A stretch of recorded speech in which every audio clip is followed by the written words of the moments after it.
What's up, YouTube? Welcome to another top 10 list. So what's something that all Pokemon have in common? Well, besides being Pokemon, they all have a catch rate. The catch rate is on a scale of 1 to 255, with 1 being goddamn impossible, you want to kill yourself, to 255 being bro, did you really not catch that Pokemon? Each Pokemon has a dedicated and certain number. This number can obviously change with status elements like poison, sleep, paralyze, how much HP it has, level. It changes on a lot of variables, but pretty much let's just stick with the main variable between 1 and 255. Every Pokemon is assigned this number. So based on that, we're going to count down the top 10 hardest Pokemon to catch based on the catch rate. So, I mean, obviously people have had trouble catching like a Pidgey or a Catty before. Like, those are Pokemon with like a 255 out of a 255. But these are the Pokemon, mathematically, they're impossible to catch. You really need some luck. Now, there are rules to this countdown I want to take into account before we begin. First off, the entire evolutionary line counts. Just because one Pokemon is goddamn impossible to catch, like a Dragonite, does not mean that it automatically gets a spot. It has to be the entire evolutionary family. And two, no fucking legendaries. I do not count legendaries as hard to catch Pokemon because they're legendary Pokemon. They're meant to be hard to catch. They don't count on this list. I'm sorry. I don't fucking care about them. They don't count on this list. Legendary Pokemon will take up the entire list, and fuck that. That's no fun. We are looking at the normal Pokemon that you can find in the game. Not one, maybe two in the game. Fuck that. We're not doing that. No legendaries at all. So take a seat, hang out, let's go over some math. We got the top 10 hardest Pokemon to catch. Let's go. Number 10, the Scyther evolutionary line with a combined catch rate of 70 out of 510. These Pokemon are known for two things: speed and damage. These things are fucking really fast, do a lot of damage. They're very good Pokemon. They have a decent amount of weakness, especially Scyther with, being a tied 4 weakness because it's bug and steel. But these Pokemon, if you can get them, they're very helpful. Sure, you can buy Scyther, which is kind of why it's number 10 also. Math working with me, and the fact that you can buy one. So maybe not the hardest to catch when you could buy one, just pay for it. But very good Pokemon. Definitely worth it if you can catch them. I mean, you could have some trouble with this one, but if you're lucky enough to get this Pokemon on your team, you might want to use it. You will be happy. I promise. Number 9, Chatot. Chatot was a Pokemon introduced in Generation 4. It does not evolve yet. Maybe in Generation 6, they'll give it an evolution. It has okay stats. Pokemon, I don't know, it's kind of like an average Pidgey type. I'm not going to say it is a Pidgey because Pidgey, of course, evolves. But Chatot, it's okay. I mean, I would never personally use one myself. It has very, very good special attack, actually. That could actually be useful. I mean, I'm sure someone could come up with a good strategy of using Chatot. I personally cannot, which is why I would never use it. But normal flying types just seem to take over Pokemon a lot. And apparently this one's very hard to catch. I don't understand why. It doesn't seem to be that good of a Pokemon, but of course it could be wrong. There could obviously be strategies where you'd want to use this Pokemon, and you could thrive with it actually. So, not my own personal choice of Pokemon I'd want to use, but hell, if it's hard to catch, maybe someone wanted it. Who knows? It does look like a note. Maybe that's why we want it. Number 8, Absol. Absol is a monster. It has incredible attack stat, decent speed, decent HP, but the attack on this thing is ridiculous. You have no idea how much I want an evolution for Absol. Not even an evolution. Make it normal type. I know there's so many normal types, but because it's dark and there's not enough moves to give it like a stab with attack, it gets overlooked. If it was fucking normal type, or, maybe give it some more moves in Generation 6, this thing would be fucking insane. It'd be one of the strongest Pokemon ever. It'd be worth its catch rate being so damn low. It's amazing. Please, Nintendo. Please tell me there's an evolution for Absol. I'd love to see that. I'm not the only one. I'm sure of that. Absol is a monster. I love this thing. It needs an evolution. Make this Pokemon better, give it an evolution, make it worth that catch rate, which is so damn low, it makes me sick. Number 7, The Larvesta evolutionary line. This is a very interesting Pokemon. Interesting in the fact that I thought it actually was a legendary until I found out, well, it evolved into Larvesta. I didn't know because I caught it at level 70 in Real Castle, assuming I didn't know. And two, it's Bug and Fire, which I'm just like, wouldn't that kill itself? Uh, it's very weird because I did not know what to do with this thing. I mean, I caught it. I didn't know what to do with it. It was a hard battle catching this thing, but I don't know. It's very weird. I'm not saying weird is bad. I never really used a bug type other than Scyther before, but it's good. I've seen people use it well, but personally for me, I just can't get over the fact that it's Bug and Fire. It should fucking hurt itself. I don't get it. Get that through my head. It's a fire type. That is Bug. What the fuck? It should start out every battle with like half HP because it would kill the bugs out of it. Explain that to me, game. Explain. Please. I'm curious. How the fuck does that work? Tell me. Number 6. The Mantine evolutionary line. For some reason, Mantine and Mantine, its evolved form, are really, really specially defensive. I don't understand why. They can't do damage for shit, but they just take damage. So they are the definition of a wall.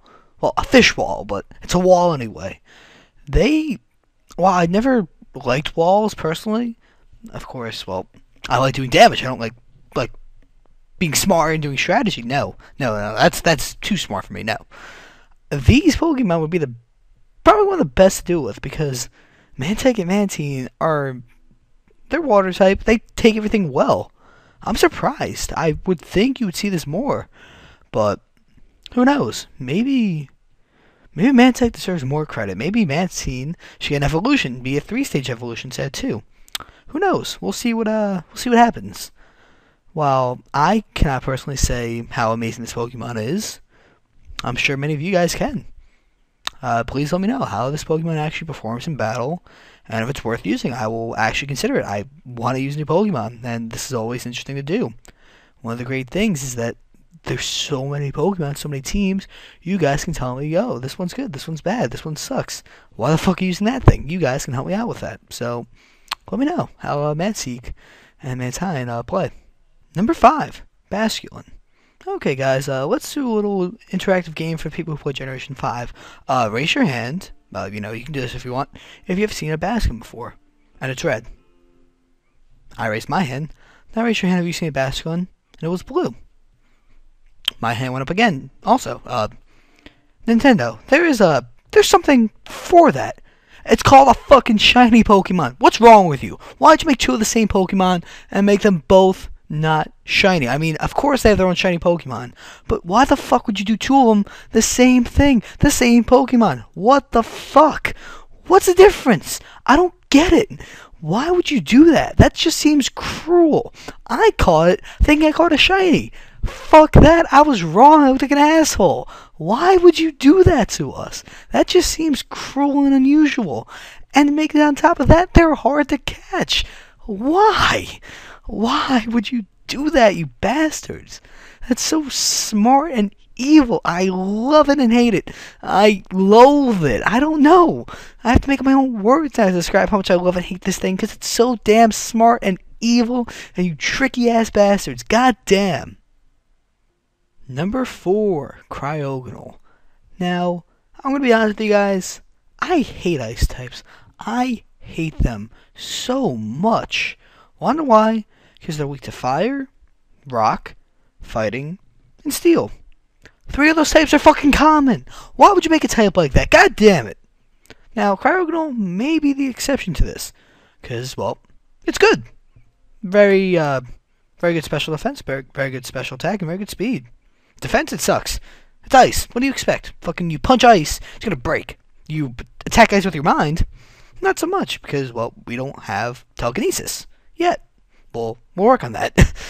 But Cryogonal, while I can't say much good about it, I can't say much bad about it. Well, actually I could if I really wanted to, but still. Hard to catch, bad typing, but it's fast, got good special defense. Just, don't put it out there against a Machamp who's gonna fucking knock it out. Because, well, Machamp would like shatter that thing with like a kick or a punch or a poke. I don't know. It will just destroy it. Don't send it out against Machamp, guys. That's my little gift to you. Number 3, Relicanth. So, let me get this straight. We have a water type who's rock. Same thing as fucking Larvesta. How the fuck do you not hurt yourself? That should be half damage. But, getting off that point, I actually like Relicanth because, well, like I said, it's rock type. So, good defense, good attack, good HP. Fuck everything else. It's also very resilient because, well, normal types, flying types, poison types, fire types, and ice types only get half damage on this thing, so it's very resilient. And while, yeah, I don't understand really how it, goes anywhere. It's a fucking rock. It would be heavy. You probably would not want to pick that thing up. I can say that this is one of the Pokemon I really like on this list. It's not the greatest Pokemon. I would love to see an evolution for it, but it gets the job done. When you send this out, you know what you're gonna get, and I think that makes it a very good Pokemon, and it should be used more. I haven't really seen much Relicanth on people's teams. I usually don't find people like that who like it. But, well, if you go with everyone else, you'd have Charizards and Dragonites and all those pseudo-legendaries. We don't like that thing here. We don't like that at all. Number 2, Skarmory. Or I like to call it Skarmory. I don't know why I said it weird. Skarmory is probably my top 3 favorite Pokemon. Why? Because, well, it is a motherfucking monster. I love this thing to death. Incredible defense, probably because it's steel type, and it gets the job done. This thing, well, also I don't understand how it really flies, because steel type, shouldn't be able to fly really, but it's just a monster. I love this thing to death. If I had to choose my flying type for my own real Pokemon team, 9 times out of 10, it would have to be a Skarmory. It's just that good. It's a monster. It does what it has to do and more. Thing is very useful on any team I can come up with. I can't think of a team that I have where my team would not get better if I had a Skarmory on it. That's how good I think this Pokemon is. I think that's the greatest praise you can give. That my team's not better unless you're on it. So that's some decent words for it. So we've seen that Pokemon, you're not always going to expect to have a hard catch rate. I've only mentioned one catch rate, and that was number 10. And that was a 70 out of 510, or 13.72 percentage. Number 1 has a catch rate of 9 out of 765, or 1.1%.